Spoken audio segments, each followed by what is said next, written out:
ان الحمد للہ والصلاۃ والسلام علی رسول اللہ اما بعد۔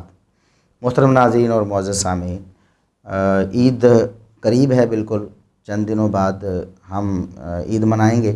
تو اس حوالے سے بہت سے سوالات ہوتے ہیں، کچھ سوالات کے جوابات ہمارے یوٹیوب چینل پہ اپلوڈ ہو بھی چکے ہیں، کچھ آئندہ اپلوڈ ہو جائیں گے۔ ان سوالات میں سے ایک سوال یہ بھی ہے کہ عید کی مبارک دینا اور گلے ملنا یہ کیسا ہے؟ دیکھیے، کچھ معاملات ایسے ہیں کہ جو شریعت نے ہمارے عرف پر چھوڑے ہیں۔ ایک تو ہے عبادت اور ایک ہے عادت۔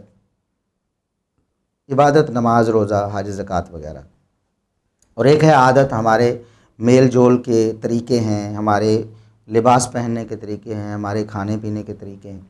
تو عبادات میں ہم نے سراسر یعنی ہر معاملے میں شریعت کو دیکھنا ہے کہ شریعت نے ہمیں کیسے بتایا ہے، ہم نے ویسے ہی کرنا ہے۔ عادات میں ہم نے صرف معاملات میں یہ دیکھنا ہے کہ شریعت نے ہمیں کسی چیز سے منع کیا ہے تو ہم نے رک جانا ہے، ورنہ عادات جو ہیں ہم ان کو اپنا سکتے ہیں اپنے علاقے اور اپنے خطے کی اور اپنے خاندان اور اپنے قبیلے کی۔ تو ہمارے علاقے میں جو رواج ہے، خصوصاً یہ پاکستان میں اور ہندوستان میں، انڈیا پاکستان میں، کہ نماز عید جب ادا ہوتی ہے تو سب لوگ ایک دوسرے سے گلے ملتے ہیں، ایک دوسرے کو عید کی مبارک کہتے ہیں، عید مبارک کہہ کر گلے لگتے ہیں، گلے لگ کر پھر وہ کچھ ایک دوسرے کو دعائیں دیتے ہیں خیر و بھلائی کی۔ تو کیا یہ جائز ہے یا ناجائز ہے؟ تو اس میں جو قابل لحاظ بات ہے، جو ہم نے غور کرنا ہے اس بات پر کہ یہ عبادت کے طور پر ہم نہیں کرتے، عادت کے طور پر کرتے ہیں۔ اگر ہم اسے کہیں کہ یہ نبی کریم صلی اللہ علیہ وسلم کی سنت ہے کہ نماز عید کے بعد ایک دوسرے سے گلے لگنا، تو یہ یقیناً بدعت ہو جائے گی اور نبی کریم صلی اللہ علیہ وسلم پر بہتان ہو جائے گا۔ لیکن اگر ہم کہتے ہیں، اور یقیناً ایسے ہی ہے، کہ یہ ہماری عادت ہے، ہمارے علاقے کا رواج ہے، تو شریعت نے ہمیں گلے ملنے سے منع نہیں کیا۔ شریعت نے ہمیں نہیں کہا کہ نماز عید کے بعد خبردار آپ گلے نہ ملو ورنہ یہ جرم ہو جائے گا۔ لہٰذا اس عادت کو یا اس معاملے کو یا ہمارے جو یہ رواج ہے ہمارے عرف میں ایک، تو اس کو اپنانا بالکل جائز اور درست ہے۔ شریعت نے ہمیں اپنے عرف اور اپنی عادت کو چھوڑنے کا حکم صرف ان معاملات میں دیے جن کو شریعت ناجائز سمجھتی تھی، شریعت نے کہہ دیا یہ ناجائز ہے۔ اگر ہمارا معاملہ انہی معاملات میں آ جائے تو ناجائز ہوگا، اور اگر ہمارا جو رواج ہے یا جو طریقہ ہے عرف میں وہ شریعت سے متصادم نہیں ہے تو پھر وہ جائز ہی جائز ہے۔